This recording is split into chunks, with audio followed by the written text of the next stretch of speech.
what this is really that same worship tribalism brought front and center to the national conversation, which is we are going to be triumphant as a political movement, and this is the music which best represents that. This is Rock That Doesn't Roll, the story of Christian music. I'm Andrew Gill, a music journalist who grew up listening to Christian rock. And I'm Leah Payne. I'm author of God Gave Rock and Roll to You, A History of Contemporary Christian Music. And today on the show, Leah, we're doing our first current events roundtable. Yes. We're excited. Public radio's having a hard time right now, so we have to bring the public radio format to our podcast. And we are about a month after the event that we're going to be talking about. Well, the inciting event, which was the murder of Charlie Kirk, which happened September 10th. And what we're really going to focus on, though, is the memorial service that was held for Charlie Kirk, September 21st. That is our primary focus today, and how music was used in that service and what it all means. And so to do that, we've assembled a panel. We have Leah's expertise, which we're blessed with every episode. But we also have a returning guest, Kelsey Kramer McGinnis, who is a musicologist and a worship and Christian music correspondent for Christianity Today, as well as a author of the book, The Myth of Good Christian Parenting, which is out this week. Is that right, Kelsey? That is right. Tuesday. Congratulations. Yes. Thank Congrats. you. Thank you. Thanks for coming back. How are things in Iowa? Good? Quiet. Quiet. Good. Okay. Feels like, fall is here this week. But as you said, the book coming out next week means that things are not quiet for me personally, but... Personally, yes. But exciting. All right. And then we also have another guest who was recommended to us by a listener. A listener sent us your Substack post and said, you guys should talk to this guy. And I read it and I agreed. I thought, this guy has a lot of good things to say. And so we're happy to welcome David Gate to the podcast. And you are a poet and an essayist. In your book, A Rebellion of Care, is it out this week or next week? No, it came out in July, so it's been... in July. Okay, sorry. But very new books. I love this. That's great. Yes. Well, your publisher is still doing a good job for you because they got me your book very quickly. Yeah. So I thought that it was release week. That's why. I'm like, the publicists are really working. It must be. But David, I was reading about your biography, and I was so curious because every place that you've lived is a place that I'm particularly interested in. So you were born in London, moved to Belfast, and then moved to my hometown of Jacksonville, Florida, and now you live near Asheville. Is that right? Yes, I live in Asheville, North Carolina. Nice. And that's my grandparents met at Lake Junaluska. Wow. And I had a place in Maggie Valley, so I spent much time in that part of the world. So do you mind giving us a little background on how you got to this place in your life, being a poet? And So I think most relevantly, I grew up in London in a Christian home. Started to, when I was a teenager, took my faith incredibly seriously, and have continued to do. But really, in teenage years, it began to take off, and started to write songs. It was the most natural thing for me to do, and so I loved worship and in the churches and denominations I was a part of. And so I just felt the natural thing to kind of do and emulate. And so started writing songs.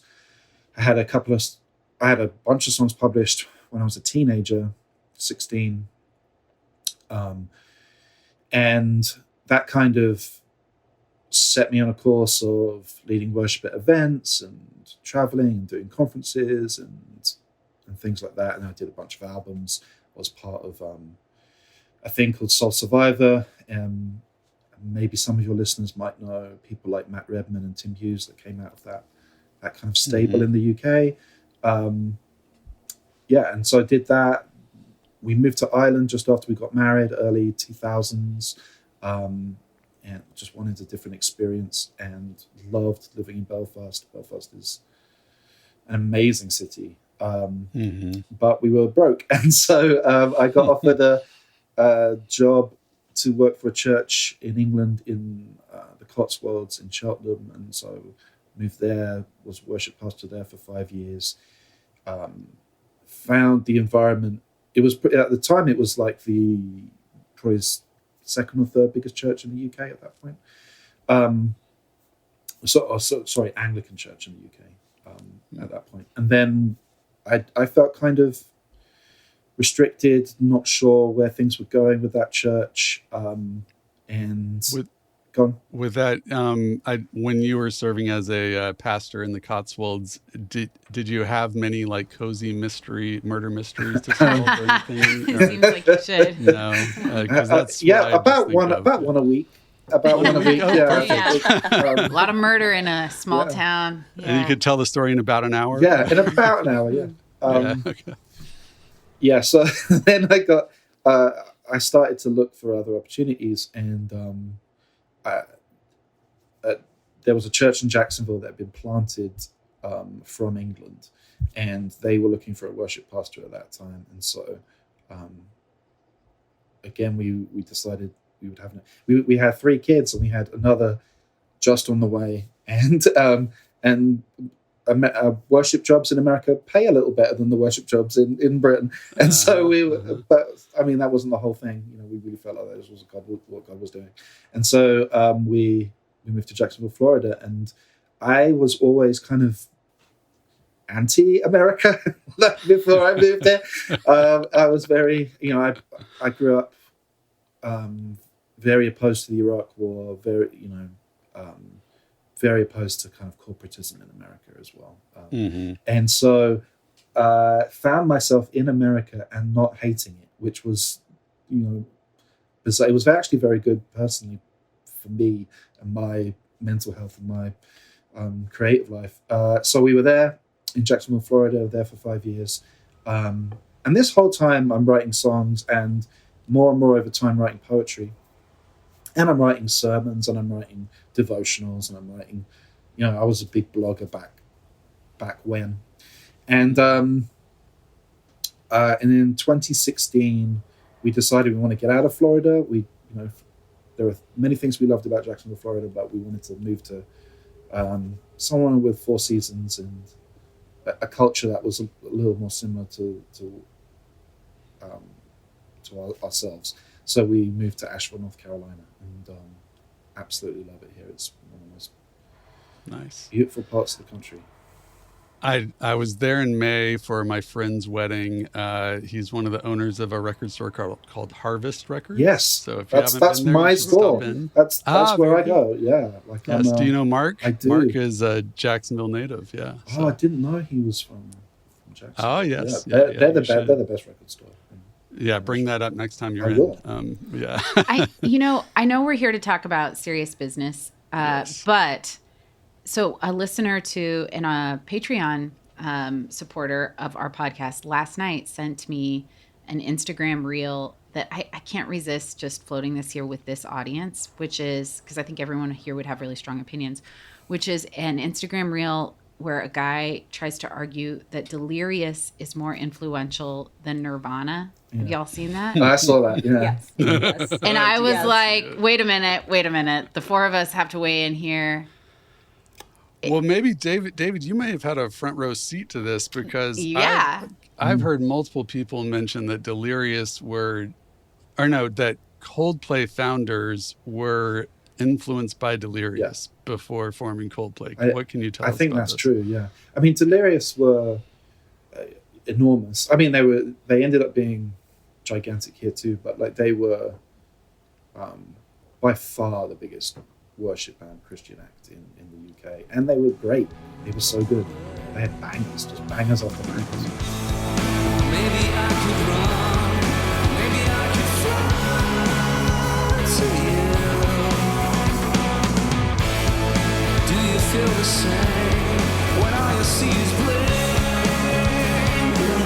Alright, hey, yeah. Yeah, they were huge, and definitely, I know for a fact that they were an influence on early Coldplay. And Chris Martin was he grew up as a vicar's kid and was a fan. Yeah. Well, that was Chris Hauser, by the way. So thank you so much, Chris Of course, Hauser. yeah. But I don't know. I mean, like, can we just really quickly go there? Are they, what do we think? More influential than Nirvana? I mean, More at this influential. point, probably. There's probably more music in... You're going to break my Pacific Northwestern heart, but... There's more music emulating Coldplay, which was emulating Delirious, which may have been emulating U2. But, that strain is probably more dominant than Nirvana's strain at this point, as far as units sold. As far as radio-friendly unit movers, or whatever that song was called from Nirvana. But Yeah. but you don't see babies wearing Delirious t-shirts, whereas you do see toddlers and babies wearing Nirvana That's shirts. true. However, I saw something recently that I think it was the Libs of TikTok account assumed, or the person running that account assumed Nirvana was a clothing brand and not a band, and was criticizing Yeah. old people for wearing a young person brand. Oh, the children these days. We got to educate right. them. I know. Yeah. I Oh no. not to be that old guy who's like, name 3 Nirvana songs if you're wearing a Nirvana shirt, but Well, I mean, seriously, you it's- should be able to. That's right. To It's like, name the what's least wrong thing. with public education in this country? Right, What about, right. Kelsey, what about you? Yeah. Oh man, I mean, it depends on how you want to measure influence, right? Like, I think one of the points he made in that video, which multiple people sent me that video also, Yeah. including one of my former editors, just asking like, how accurate is this?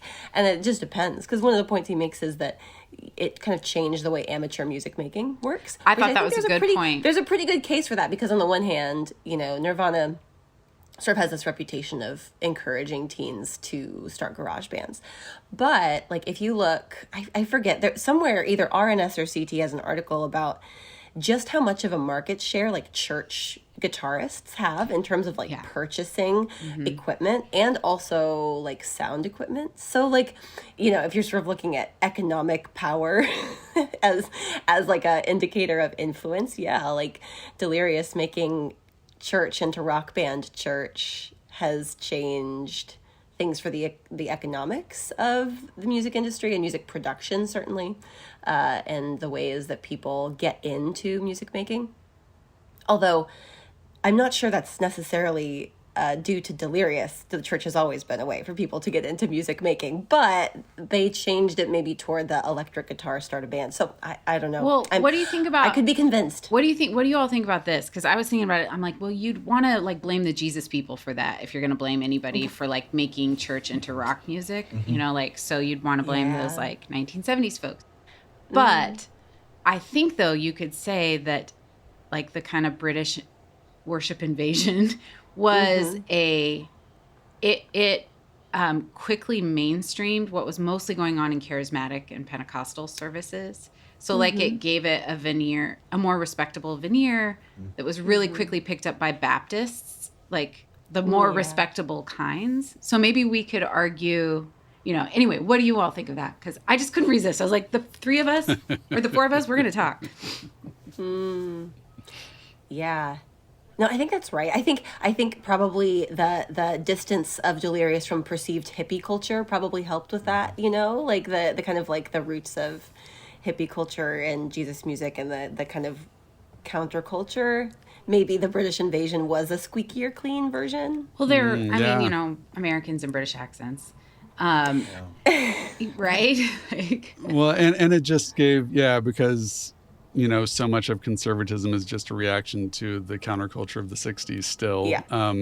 It let them get out of that cycle, Well, David, you were living it. Yeah. What do you think?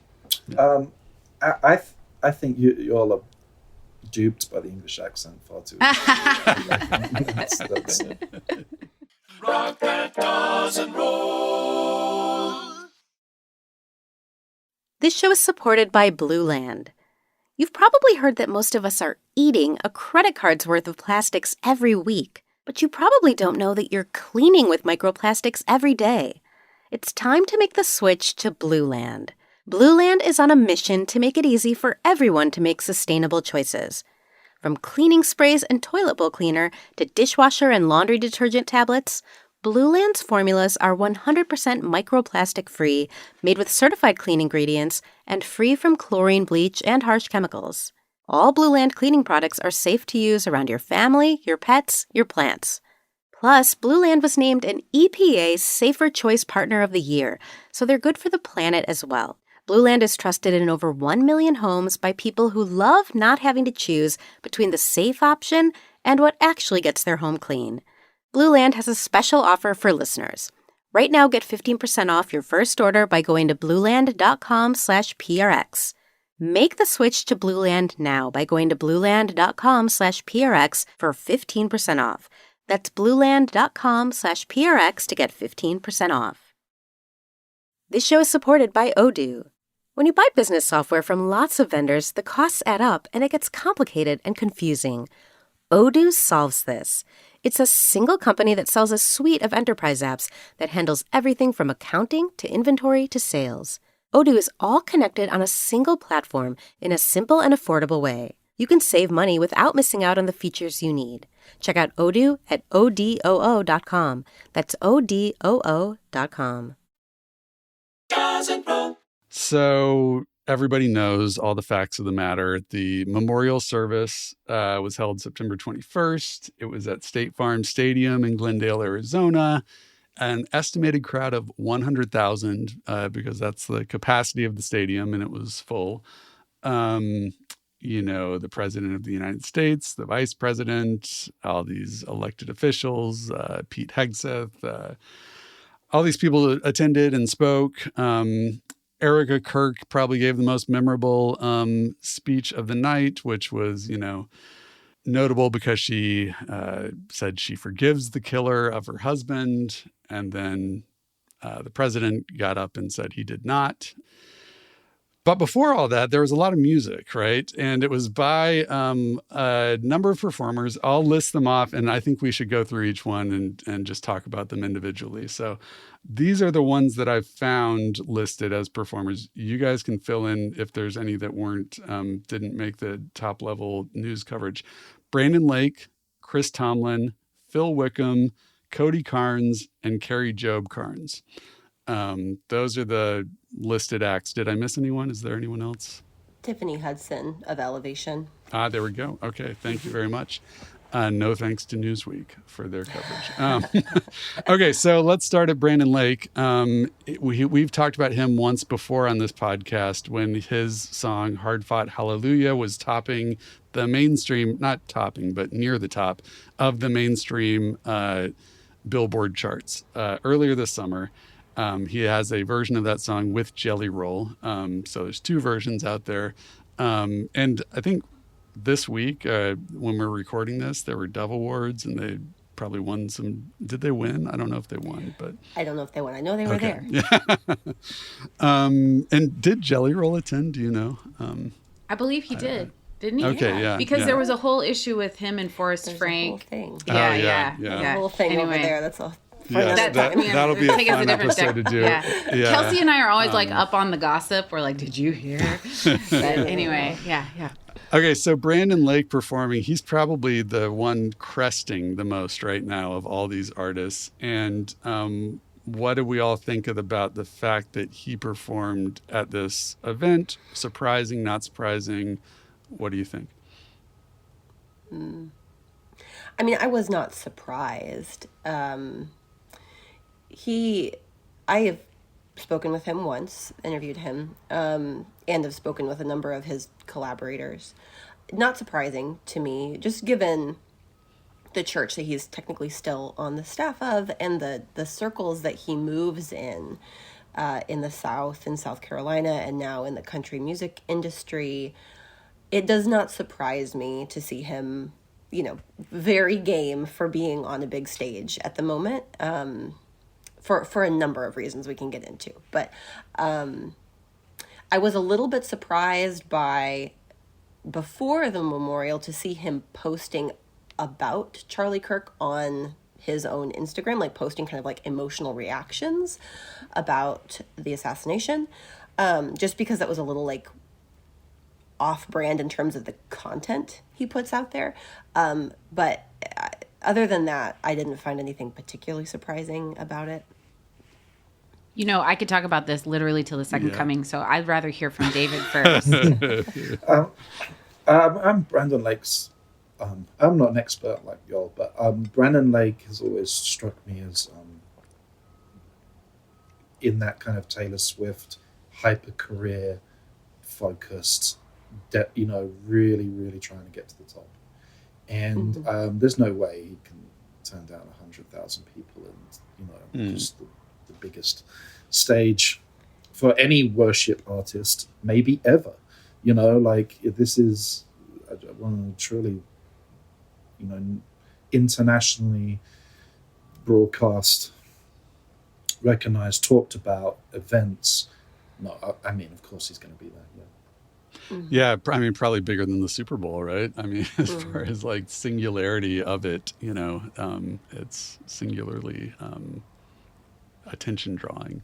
Yeah, I mean, he, I think, is in some ways sort of a hybrid figure. Like he's trying to pull off a mainstream version of the worship guy, worship rock star guy thing. And I want to say it was 20 million people, I think, who viewed it, which those are like old timey broadcast television numbers, so of course he's going to be there. I think it was fascinating though, watching him.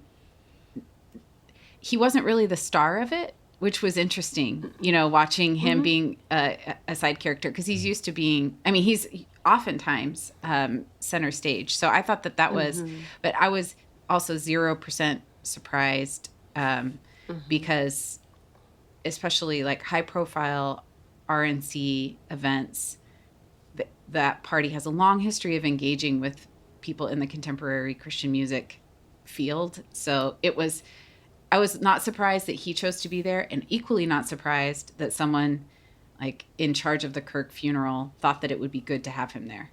Like that. Yes. That was the lineup was, I think that's right. Was I think a really indication that at least I'll just say the TPUSA organization understands the power of these artists and rightly approached them in terms of like they share constituencies. Yep. And so seeing people surprised that they were there was the surprise. Yeah. Well, and I think a really important way into understanding the dynamics of why would you agree to be there, or why would this be of interest, is looking at someone like Morgan Wallen. Like, I think Morgan Wallen is this canary in the coal mine figure for understanding why white male artists are doing the things that they're doing right now. Because Morgan Wallen is the most streamed artist right now and has said and done some terrible things and is truly in this sort of like barstool conservative, against the liberal elite kind of posture. And it doesn't me to God's alienate. country. Yeah, get me to God's country.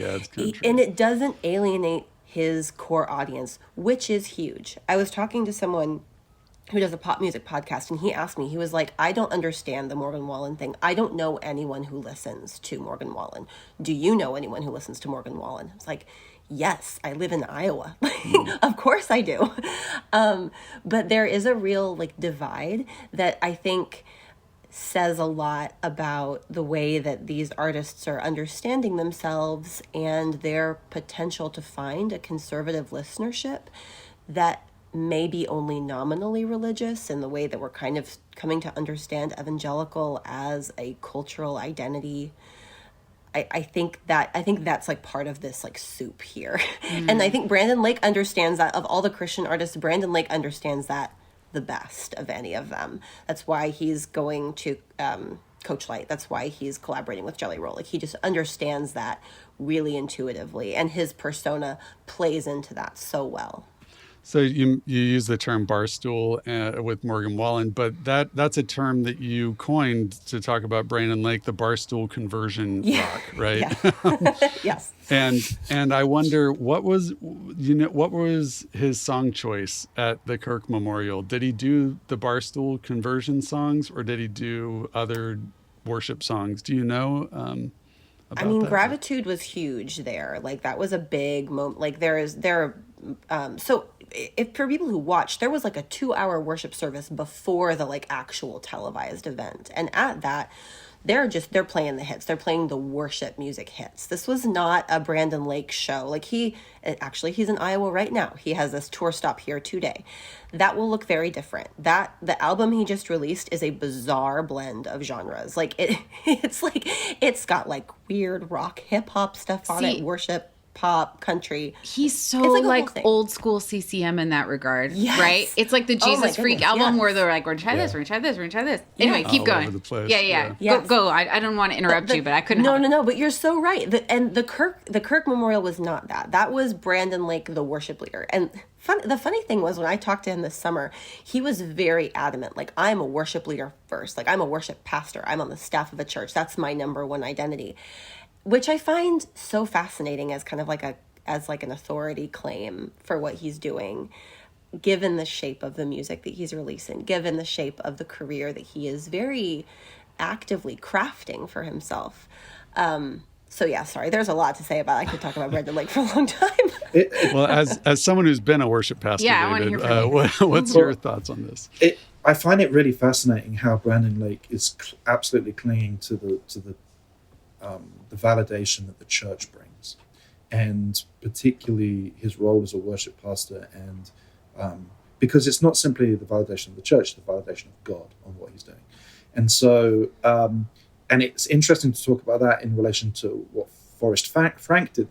Is that his name, Forrest? Forrest Frank did this week, where he refused to go to the Dove Awards.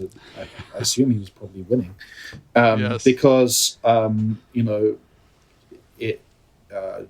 he does it for Jesus, and Jesus doesn't give awards. I mean, he takes the money, but that's what Jelly Roll said on his social media account. I mean, that was my immediate thought, was like, well, you take the money. You take the money, you're not gonna be I mean, that was incredible that like Jelly Roll is sort of an outsider in this world, but he's been brought in on this Brandon Lake song, and he can see very clearly what's happening and just says it without the sugarcoating that he would have if he were like brought up in that system. He would have known. You don't say that part out loud, right? So, go ahead, David. But what's fascinating to me is that these two young millennial, I think Forrest Frank might even be Gen Z, like he's that young, men are absolute religious fundamentalists. And so what they are, that has not left them in their pursuit of fame. Like, in fact, they view it as how they're getting famous, and it's not hurting them. Right, like, so it's not hurting them with the barstool. It's not hurting them on public radio. It's not hurting them, in all these venues. It's just it actually helps them in their careers. And when you've seen CCM artists try and make that leap to the real world, they've always softened the religious edges, or tried to just hide it, masquerade it, and these guys are not doing that. These guys are saying, absolutely not. I am all for God. I am all for Jesus, and it's not hurting them at all. It, in fact, increases their credibility with the people who are listening to them and streaming them, which is fascinating. I've thought about that a lot too, David, because Andrew and I have interviewed a lot of folks who were involved in some way with the Christian rock scene, and a very few, definitely one, maybe two, were willing to admit that they were deeply formed by the church. Like, oftentimes they would try to sidestep that question and be like, oh yeah, but I was also listening to the Beatles or something like that. Yeah, yeah. But it was, I loved you too. I loved you Yeah. too. Yeah, yeah. Like, what are you talking about? I wasn't listening to like Salty or, like, so it's very rare that an artist will actually, from that era, will be like super transparent about how deeply formative that world was in their like artistic identities. But I wonder, I mean, I'd love for us all to consider, like, is this a triumph of the form in the sense that like the stadium rock megachurch world is so culturally dominant now, like that it actually is an asset, and it's transnationally dominant too, like, Brazil, like Guatemala, like all over, like these like kind of, I was just wondering, like, there's no shame. They rightly have made that calculation that it's an asset to and I'm guessing that those guys are not super reflective about this. They're probably just like gut feeling it, like this. My guess is that Forrest Frank's kind of very emotive videos he's not like faking it. I think he really is feeling it in the moment. And he's like tapping into something that maybe is like now so successful, like culturally, politically, like they've had a lot of wins. Yeah. I think my instinct is to, follow the money and ask, because a lot of people we've talked to in the Christian music industry, well, it varies, I guess, but like some of the people had a very hard time making money in the Christian music industry. It was not very lucrative. And yet some did make millions. And I was reminded of like the fact that this is the Charlie Kirk Memorial, that, his co-founder of TP USA was an old man who was a millionaire, right?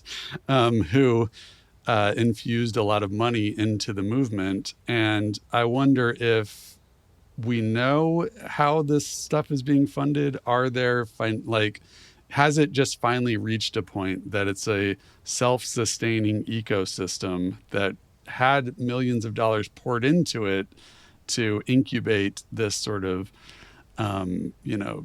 class of people like Brandon Lake and Forrest Frank, who are these young fundamentalists who don't have to shed those beliefs in order to, attain financial success, or just viable artistic life success as a musician. I think the difference between the CCM and what these guys are is the CCLI money. And so having songs that are sung in churches week after week after week is like printing money. And so, all the artists that were on stage at the Charlie Kirk event are making millions every year off their CCLI. And so while other musicians are struggling, to like get the slice of the Spotify pie and get out on the road and get people to spend $60 on a t-shirt and all that stuff, these guys have this just constant income from churches that is happening all the time. And so it creates a level of security for musicians that very few other musicians have. Only like the absolute, Beyonce, Taylor Swift's of this world have. And so they're able to do the things and maneuver themselves career-wise without risk, right? So so Brandon Lake it's not a risk for him to go into the mainstream in the same way it would have been for artists 20 years ago, because he has that CCLI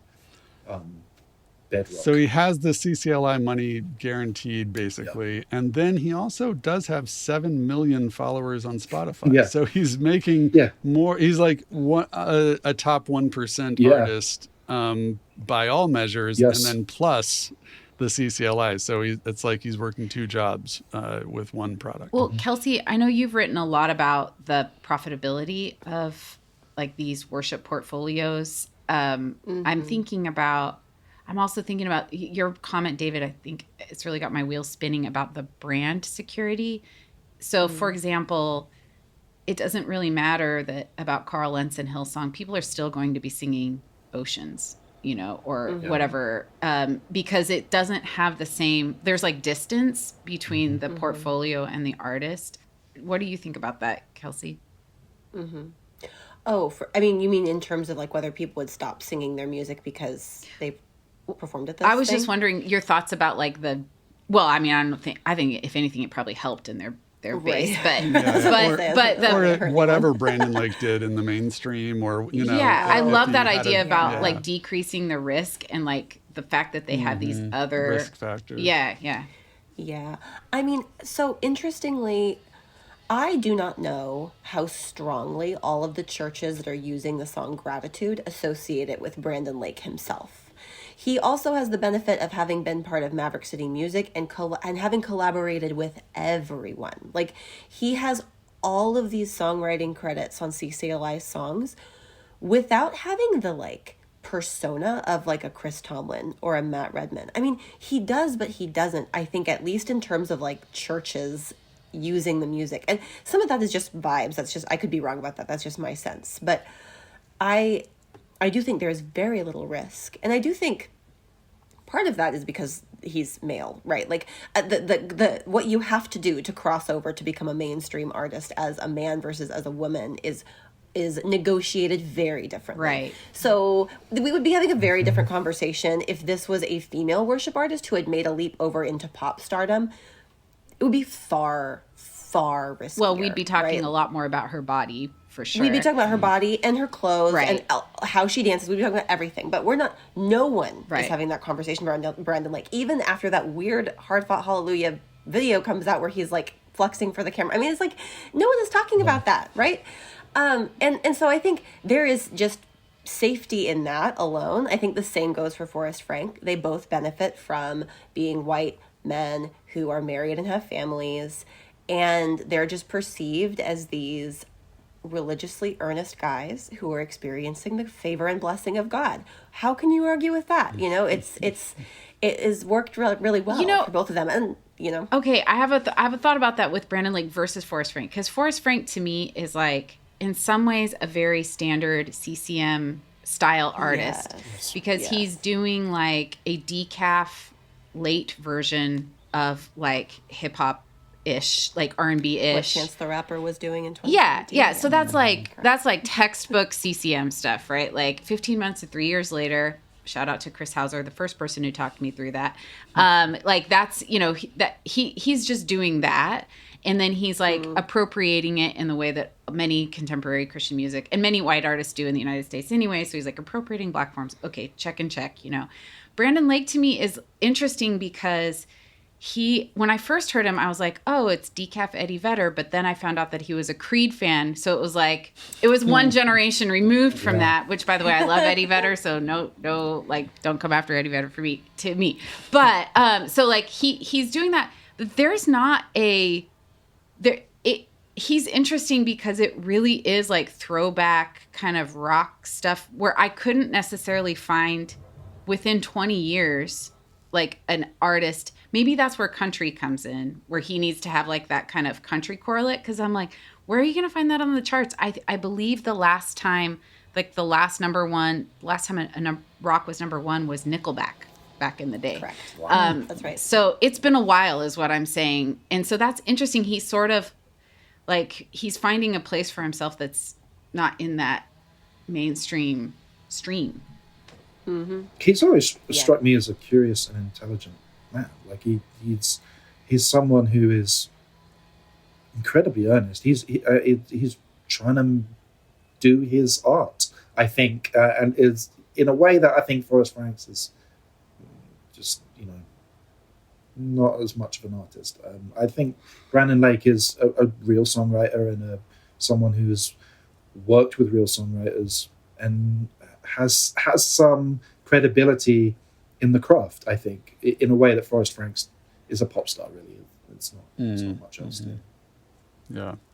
Well, Kelsey, you mentioned female artists, and so I thought maybe we could talk about Kari Jobe and her performance at the memorial, because I saw on social media you pointed out like a interesting moment that when her husband Cody Carnes, was starting a song. And then tell us about the moment you observed there. Yeah. I should say I watched the whole thing. It was hard to watch, but I did watch the whole thing. And I'm glad I did because I kind of saw this unfold in real time live so during the actual event, Chris Tomlin led a couple songs at the beginning. And then there's a bunch of speakers. There's an altar call. And then there's one song in the middle of the event, which is The Blessing, popularized during the pandemic, which I think is also a really important thing. I think The Blessing is like an important song to understand this political moment and what this movement, some of the animating forces behind this movement as well. So it was an interesting choice. But Cody Carnes kind of gets up, and interesting to me that he's leading this song too, because I think of probably all the names on that stage, he would be kind of like mid to low tier in terms of like the names. So I thought that was interesting too. But he gets up there and starts to, say, like, try to call the room to worship right after these political speakers. And you kind of see the wheels start to turn in his head, and Kari Jobe, who is his wife, kind of leans over and says something off mic and kind of points up, because as he's starting to beckon the room to worship, there are chants breaking out, and the camera cuts from them up to the president, who is like pumping his fist at the crowd, and the crowd is starting to shout, USA, USA. There's hope in Jesus today, amen.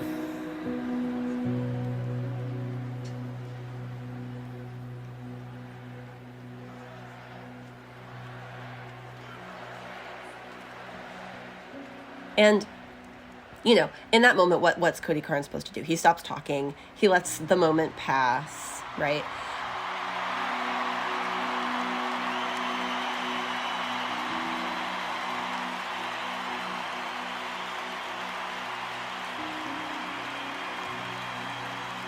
You kind of like see in real time the reasons why this is really complicated for any of these artists to say yes to, is they're in a room with the president, and they are going to have to defer to whatever he decides to do. Because he's going to be able to get the crowd's attention and enthusiasm in a unique way in this setting. We're going to take another moment to honor Jesus and sing what we heard this week is one of Charlie's favorite songs.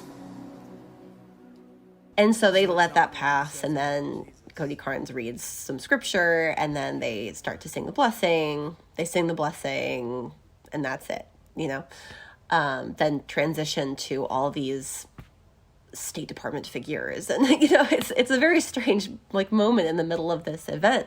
But I think it was, to me, as someone who's sort of watching with an eye to what the music is there to do, to me that was the most important moment of the night in terms of understanding the dynamics of it all. It's a microcosm of being a conservative today. Yeah, it's fascinating that you've got this moment directed towards Jesus that they are very, very willing to put to one side when the president wants to do something or say something. It, as you said, Andrew, it really speaks to the sham of the whole worship movement right now.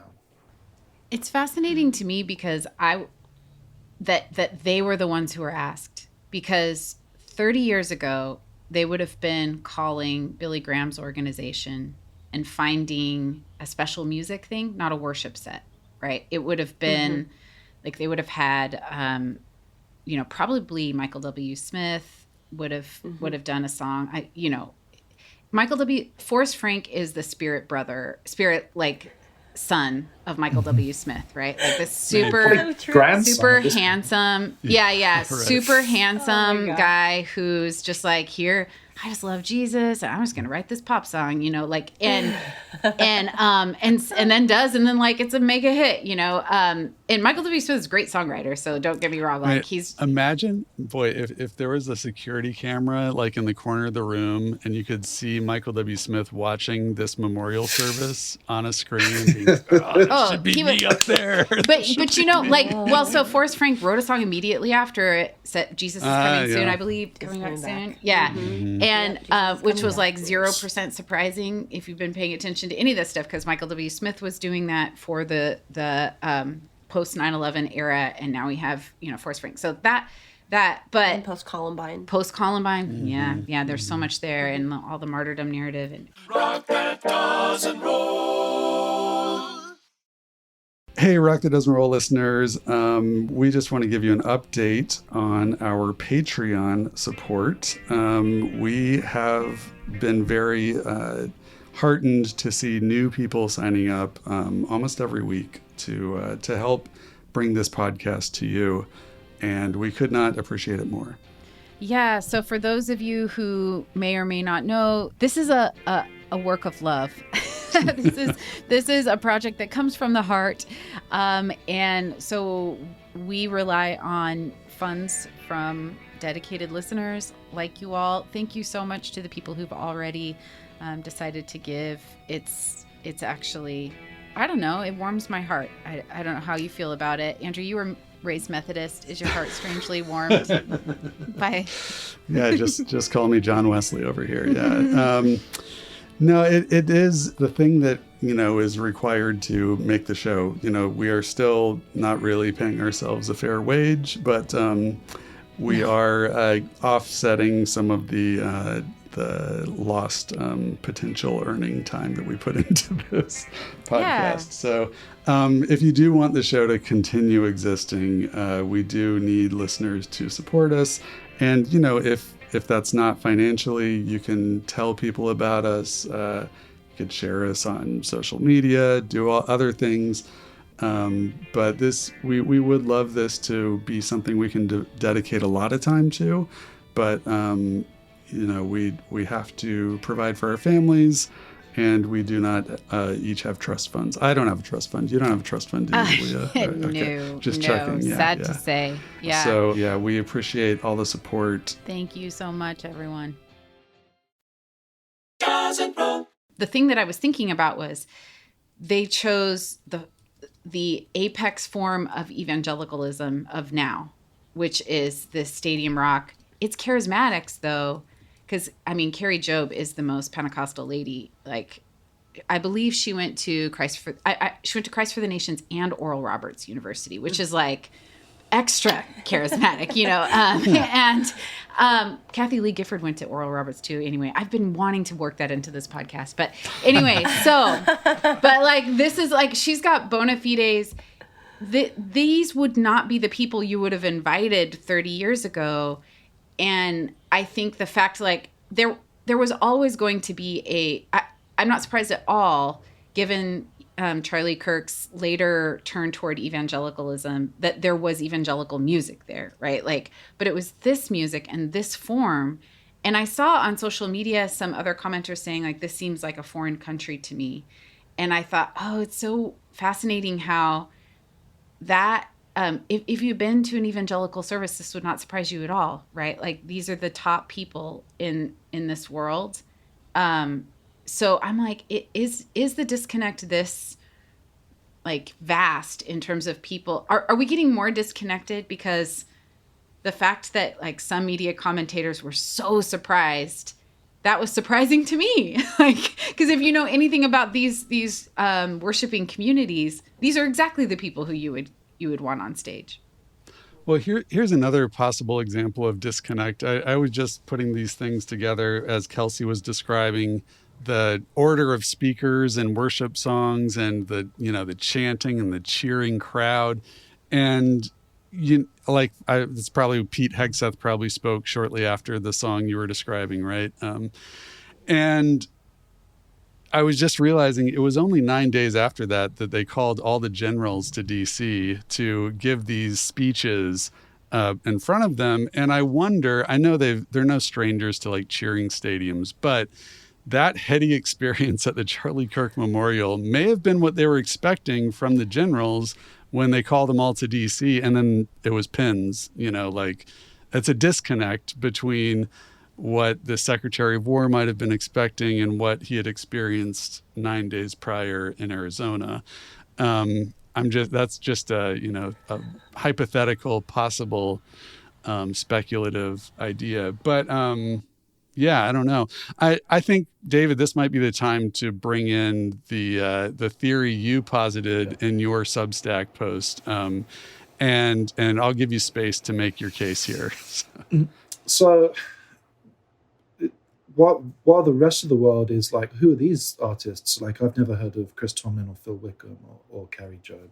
Obviously, none of us are surprised, because of the position that these people take, both in American culture in general, but particularly within the kind of evangelical Turning Point USA, millennial age bracket, and why we're not surprised is because we've seen how this music functions, and how this music functions on a Sunday morning across the country is to rally, is to bring this sense of triumphalism, basically.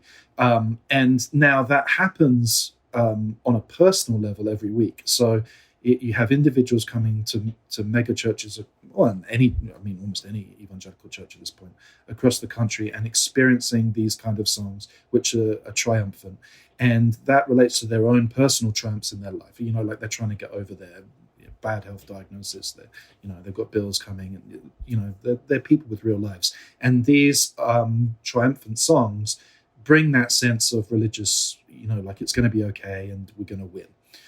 And then that moves up a level in terms of the community, like our community is going to win, like we're going to take over the city. God, God of this city, God's going to bring revival to whatever city we're in, wherever town we're in, and so then there's the triumphalism at that level, and what this is really that same worship triumphalism brought front and center to the national conversation, which is we are going to be triumphant as a political movement, and this is the music which best represents that.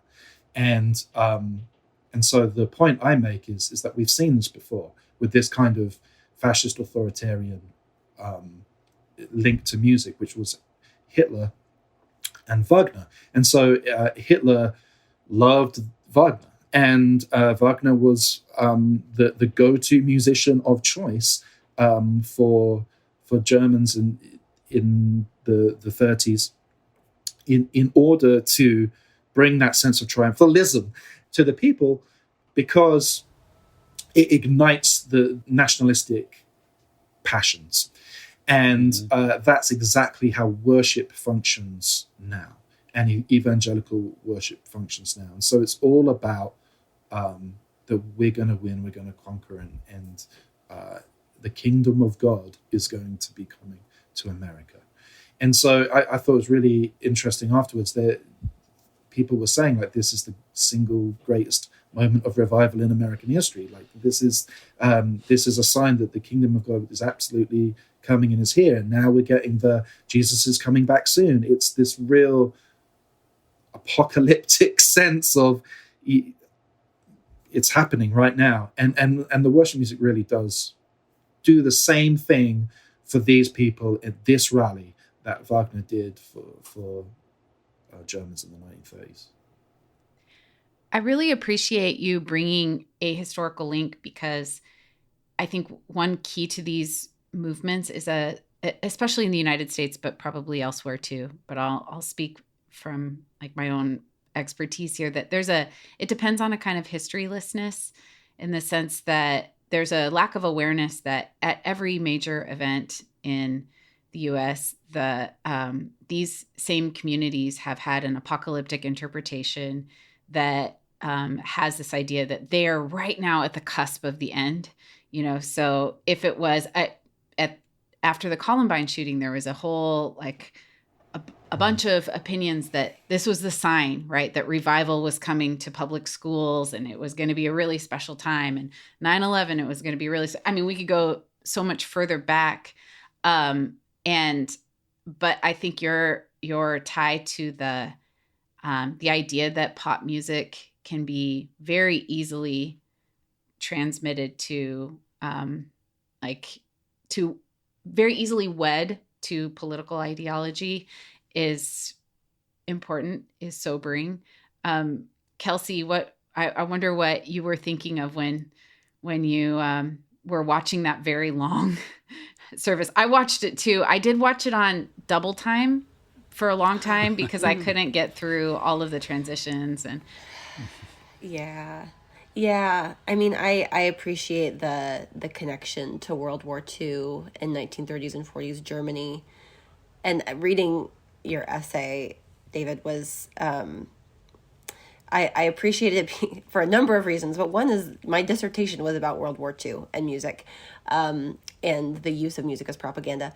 And so watching this with an eye to that, I'm immediately thinking of the ways that music rallies, calls to participation, pulls on things like nostalgia, sentimentality, longing, to pull people towards something. And as I'm watching this whole event, I'm seeing, in a very classic way, this weird cobbled together use of religious aesthetics.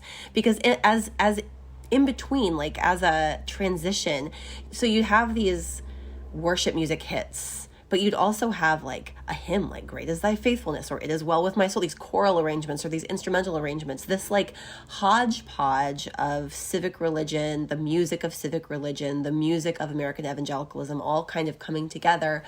I think trying to pull on heartstrings from a number of directions or for a number of people. The in-between music, I thought immediately of, my grandparents who in many ways we're Charlie Kirk's core audience. He's a talk radio guy, right, like on Salem radio. Who is the listenership for that? It's people They're over old. the age of 60. Yeah. It's Rush Limbaugh 2.0. Right. Yes. Right. Yes.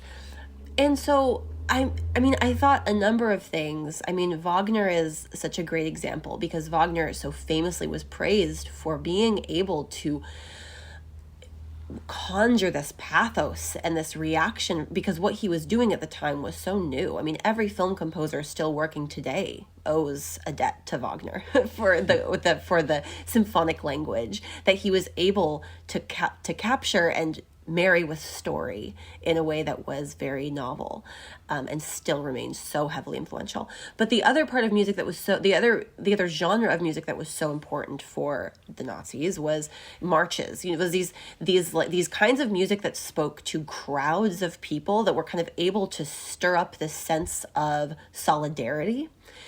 And when I'm watching this event and I'm watching the aftermath and people saying, this is revival is coming, one thing that contemporary worship music is really good at when you're in a group of people and you love them or feel loved and known by them is very, very good at making you feel a sense of solidarity, common purpose.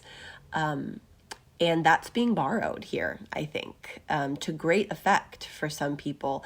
And I think for some people who have maybe been on the margins and are seeing it for the first time and are seeing it used so effectively, I think it can be quite convincing. Like there must be something happening here. Surely God is at work here. Look at the devotion of these people.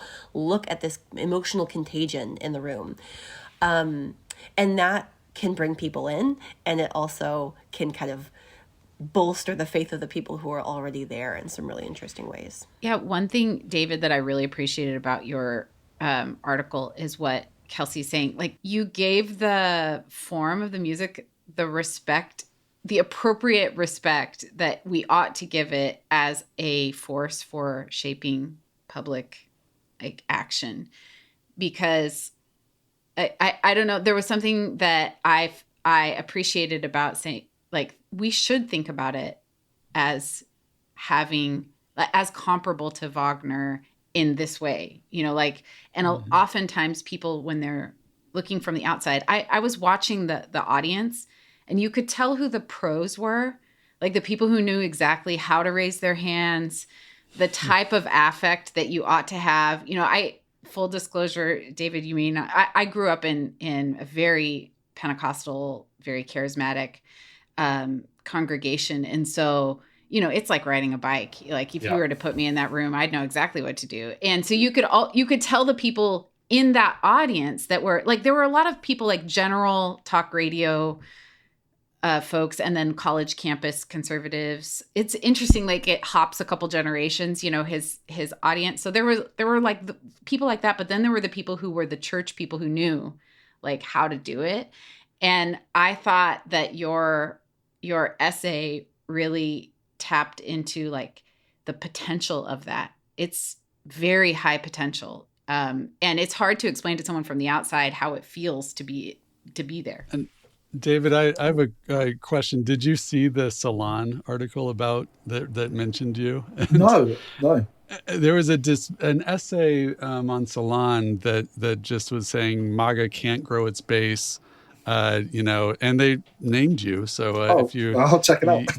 You got to set up your Google alerts. Yeah, I know. I don't pay attention. That's fake news, by the way, because that's exactly how they're growing their base. But yeah, exactly. And I thought it was so dismissive. Like another listener sent this essay to me to be, say, I hope you guys do something about Charlie Kirk's memorial. So, but I thought the essay in Salon was so dismissive of Christian music. It was just like, don't worry about this. This is just B-grade artists, and this is not a thing.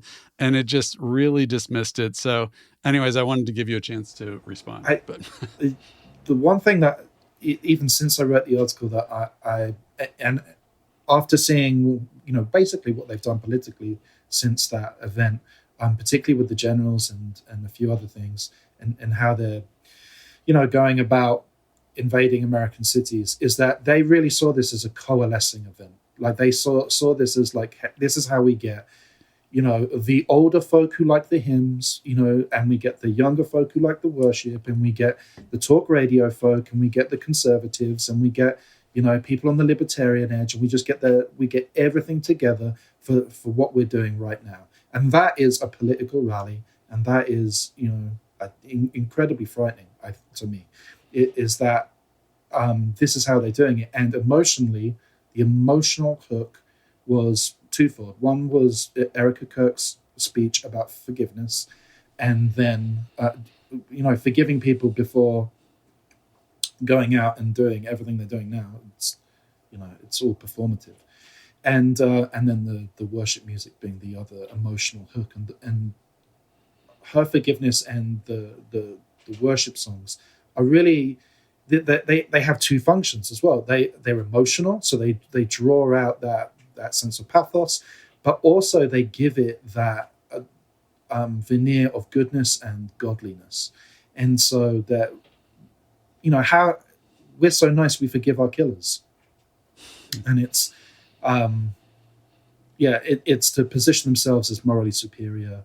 It's all of this. And it was incredibly frightening for me to see this world that I grew up in and have participated in now being the very vessel that is bringing fascism to America. Mm. Yeah, as Leah and I are taping this, there are two different federal courtrooms who are hearing arguments about whether or not National Guard troops can be deployed to our respective cities of Portland and Chicago. So it is I don't have any other words to describe it other than authoritarian, I don't know. Well, I would like to, I know we don't all have all day to talk about this, but yes. before we go, because I feel like we could, before we go, I would love to invite Kelsey, your thoughts on, because I've been thinking a lot about Erica Kirk and the worship folks and how they overlap with Trump, and there were sort of like two services that happened at the same time, and they kind of overlapped oftentimes, but then it was like they were interwoven with one another. I was getting like different flavors, right? Like you got the evangelical, the forgiveness, very moving, moment where she extends this forgiveness, followed pretty quickly by Trump. And I was thinking about, Kelsey, you interview these folks a lot, I'm guessing. I would guess you've talked to most of the people who've been on that stage, or at least you've talked to people who know them, or you've written about them. And I was thinking, David, your point, I think many of them would deny that and say, I wasn't doing anything political. I was there, right? You could probably script it yourself, like what they would say. And I was just thinking, Kelsey, do you, I'd love your thoughts on your perception of their awareness of, because you've written who's using whom here, evangelicals are nothing but pragmatic, so my thought is probably a lot of those artists were like, this is my opportunity to bring like revivalism to, you know, to this gathering, to the masses, without thinking hard about how they are being very well positioned as like a sponsor for Trump and Republican politics. What is your thought on like their awareness of how all these things are working together? Yeah. I mean, I don't want to speculate too much about what's going on internally. Right. I guess I would say I would not be all that surprised if many of them said yes to this before knowing who else was going to be there, right? Like, I would not be surprised at all if they did not know that that whole second half of the event was just the cabinet, the vice president, the president. Like, it was, you know, I've gotten some pushback for saying this was a political rally, but I think it is pretty clear this, at least the second half of this event was a political rally. I've been to many. I know what they look like. They often have music. Right. And so, you know, whether these artists would agree that they consented to being part of a political rally, I don't know. But I do think you're right. I mean, you and I have talked so much about charismatic influence and the ways that some evangelicals dismiss that or would think of what they do. This isn't charismatic worship. This isn't Pentecostal. This is a different thing. But one thing that, you know, Bethel is very clear about is this idea of inbreaking, this idea of kind of hacking the culture as a vehicle for the gospel. You know, we can kind of ride this, any kind of technological advance, any cultural phenomenon, we can ride that somehow as a vehicle to advance the gospel and lead this inbreaking. And I think you see that thinking here, right? If there's a big moment, we're going to be there. Like, if there's a big moment, we're going to be there, but we're there for the kingdom. Like, we're there for the gospel. But if something big is happening, we got to be a part of it. You see that with this, like, we need an alternative Super Bowl thing, right? Like, there's this big thing happening, right? Like, millions of people are going to be looking for some kind of entertainment. Let's offer the Christian alternative. I think that kind of thinking just lets you kind of get over the cognitive dissonance of it, or at least kind of claim a sort of willful ignorance of anything else that might be happening, because it gives you the opportunity to think of what you're doing as singularly focused on evangelism and on the kingdom. And I want to give these artists the benefit of the doubt and say that I do think for some of them, they think that's what they're doing. They, at least on the surface, perform that earnestness very well. And that, but that allows you to say yes to all kinds of things, just on the possibility that maybe there will be one soul saved. Like, you know, we're going to get the one because Jesus would, you know, he would leave the 99 to get the one. What if that one is at the Charlie Kirk Memorial, you know? And I think that's a really powerful way of thinking. I think the real difference here is Turning Point USA itself, which is really a bridge organization between the evangelical youth world, like the kind of passion movement and young life, and it is a bridge between that and the political world. And because this was a Turning Point USA event, it was able to do both. It was able to bring them in. Now, I would say that this is really just exposing what is true and has always been true, is that Chris Tomlin has always been this person and has these beliefs and always has. This just gave a very easy opportunity to be in the same room as the president and the vice president and to do it in a way where there is that level of plausible deniability, because it's a funeral, it's a memorial service. It isn't an explicit political rally, even though I don't think we've seen anything quite like this in terms of just how political it was. Turning Point USA itself is the bridge between the two. We talked about, I would have loved to have seen Michael W. Smith's reaction. I would have loved to have seen Sean Fuchs' reaction to not being invited to that stage. Yeah. Like, I can't think he of was mad. I can't think of a single person who has positioned himself for that exact gig But when the moment came, they went bigger. They were it's beyond him now. He's because he's small fry, like in the worship world, incredibly small fry, in terms of reach and because he's too political. And so when it came to the moment, the huge stage, they probably didn't even consider him. They went straight to the big guns, and now he's sidelined. Also, I have to say, because he doesn't listen to this podcast, so I'm not thinking that he'll ever listen to this. But that we know of. Yeah, I'd be shocked. But and he wouldn't make it this far in. But he's also like, I always have to say, he was a volunteer worship leader at Bethel. Like, he does not have the talent. One thing I really appreciated about what your article or your essay brought out was these people are excellent at their craft. They're really good songwriters. They're great musicians. Like that's why it's so compelling, right? Like they know how to write really well. Apart from Cody Cairns, I don't think Cody Cairns. I think he rides off the coattails of his wife an awful lot. I think there's the talent is disproportionately. Is disproportionate in that marriage. The most controversial take. I don't think that one's going up on Instagram. There's no way he gets on that stage without being married to her. No way. He's just not. I mean, she has an incandescent voice and is. Oh, she's a star. She's she's beautiful. She's amazing. She's she's so good at what she does, and she really is. And he's married to her, so he gets to be. Now, I saw with one other thing that's happened since then is I saw Kelsey posted that Phil Wickham has just recently hit #1 for the first time. So this is not only was it all the other things we've described, but it's a star-making event possibly.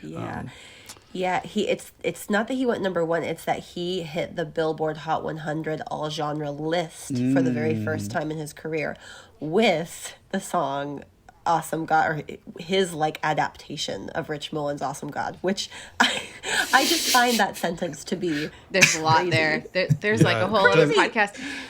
Is he Australian, Phil Wickham? No, he's from California. No, okay. All right, sorry. He's a California dude. Okay, so he didn't miss that that song is Obama coded. That's like a. Oh, that's so funny. He used to cite Awesome God. Well, there's one thing that I would love for all of us to at some point explain, because Phil Wickham does this a lot, where worship acts, and Christian music generally, they will lip sync their own songs in like a really emotive, personal, devotional way on Instagram. I do not get. David, do you understand this? Like you know this world, like. I just don't think they have any taste. And so I think it's like they don't. In order to do what they do, they just don't cringe like you and I cringe. Like our cringe reflexes would not allow us to do that. But there's a point where you just and like I am all for getting rid of cringe in your artistic pursuits. Absolutely, it's something that hurts the artist. But maybe a little shame is good sometimes. There is a kind of Gen Z performance of Christianity on the internet that I don't fully understand. Do you guys come across the young TikTok evangelists? Mm-hmm. Yeah. These students who are the celebrity evangelist, themselves. the guy who goes to autograph signings and gives people personalized Bibles. Oh yeah. Or just normie kids who are standing, put their phone on their airplane chair and get up and give a gospel presentation to the plane. It's I don't know what it is in me, but it's crazy to see people 10, 15 years younger than me doing that, because part of me is didn't we I feel like we moved on from it, or we decided this was a bad idea. It's as much influenced by Mr. Beast as it is anything from the church. It's true. It's yeah. Well, we should wrap up this conversation. We've definitely done some good work here today, I think, as a roundtable. We've gone longer than an NPR show would be, but that's all right. We're a podcast, so The event was 5 hours long, so Yeah. I think it was unavoidable. That's true. we're still shorter than Joe Rogan. Also But true. David, where would you direct people? Your book, A Rebellion of Care. I've been reading it for the past 24 hours. It's great. Thank I really enjoy many of the poems I've gotten to read so far. Where would you direct people if they want to find more of your work? Yes, so I'm on Instagram at David Gate Poet. If you like any of my poems or prints, or want to get my book, you can get it from davidgatepoet.com. And the article that we've been talking about is on Substack. You can just search David Gate and find me on Substack. And Kelsey, where would you direct people that want to find more of your work? You can find me also on Substack. A lot of my public writing is on the Christianity Today website. If you go there and search my name, you'll find stuff on the worship music industry and Christian music and worship practices more broadly. You can also find me on Instagram, just under my name, Kelsey McGinnis. I am still on other things like Threads and wherever. You can find all those with my name as well, as authors have to do. We have to just be in all the places. But most importantly, Yes, your the book. Your book. So I'm not sure when this episode is coming out, but by the time it does, the book will be out. The Myth of Good Christian Parenting. The press is Brazos Press. You can order it. It is a history of the popular Christian parenting book market, pulling apart some of the ideologies that underlie the Christian parenting advice that people have internalized over the years, and kind of unpacking the ways that it's far less timeless and objectively true than people have been led to believe. So we're really proud of it. My co-author is Marissa Burt. She does the kind of theological work. I do the historical framing. So it's a really fun project. Fantastic. Thank you both for joining us. This was great. We'll have to do this again sometime. Maybe under different circumstances, but Yeah. It's always fun to talk with you. Always a pleasure. Thank you both so thank much. you guys. Thank you.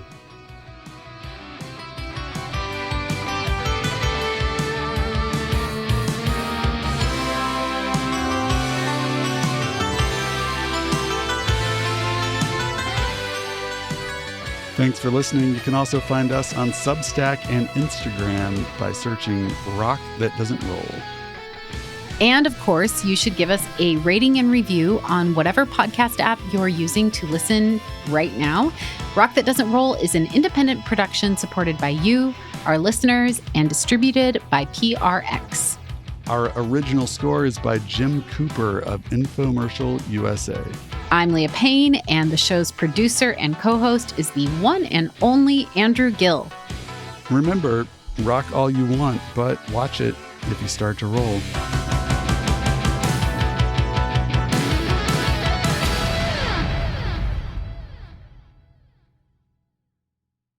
Thanks so much for listening to this entire episode all the way to the end. Give yourself a pat on the back. And if you enjoy the show this much, consider becoming a Patreon member at patreon.com/RTDR. Thanks so much.